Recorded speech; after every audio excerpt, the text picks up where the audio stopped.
Avant d'aller plus loin, rappelons rapidement comment se forme ce sentiment de soi. Je peux dire je, comme disait Albert Jacquard, parce que quelqu'un m'a dit tu. Cet autre, dans notre enfance, ce sont les premières figures de soins. Ce sont nos parents, notre environnement éducatif et social proche. Il est admis que l'on intériorise le regard que nos proches vont avoir sur soi, et c'est à partir de ce regard que l'on acquiert un sentiment de soi. Devenu adulte, ce regard qui s'est élaboré durant toute notre enfance, notre éducation, et plus tard selon notre formation, nos réussites, nos échecs, mais aussi selon nos histoires amoureuses, tout cela participe d'une image que l'on a de soi et d'un sentiment de soi. Donc la question qui se pose, c'est qui suis-je des multiples influences qui m'ont composé?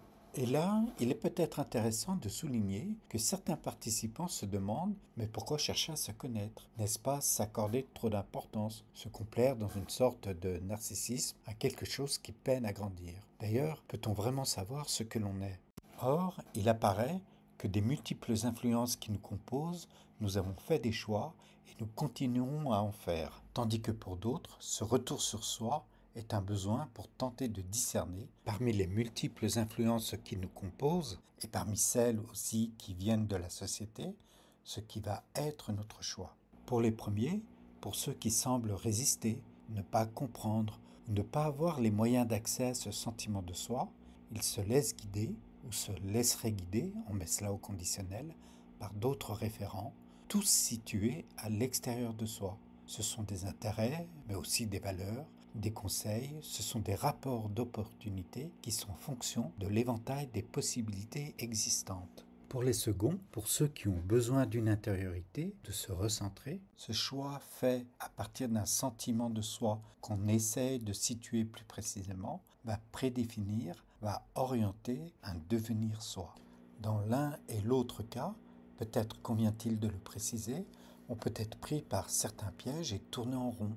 On tourne en rond dans son intériorité si l'on ne parvient pas à l'explorer, si on souffre trop, s'il y a trop de vide en soi, si l'on attend une révélation ou si l'on pense qu'il s'agit, pour vivre bien, de ne changer que ses représentations. Mais on tourne également en rond dans son rapport à l'extériorité si l'on en dépend, ce qui est en fait toujours le cas, car nul ne vit parfaitement isolé du monde. Pour résumer cette seconde partie, nous avons vu que nous étions composés d'une multitude d'influences.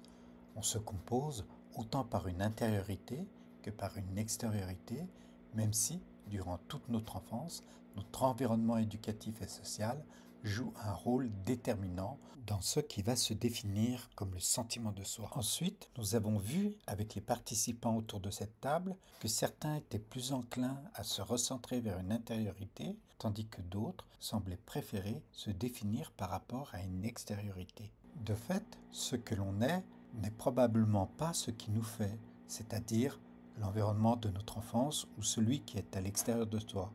Ce qui nous fait, posons-le ainsi pour l'instant, c'est ce que l'on choisit d'être en fonction de choix que l'on détermine en conscience avec discernement entre ce que l'on porte en soi et ce que l'on choisit à l'extérieur de soi. Ce qui nous fait, en fait, ce sont des choix.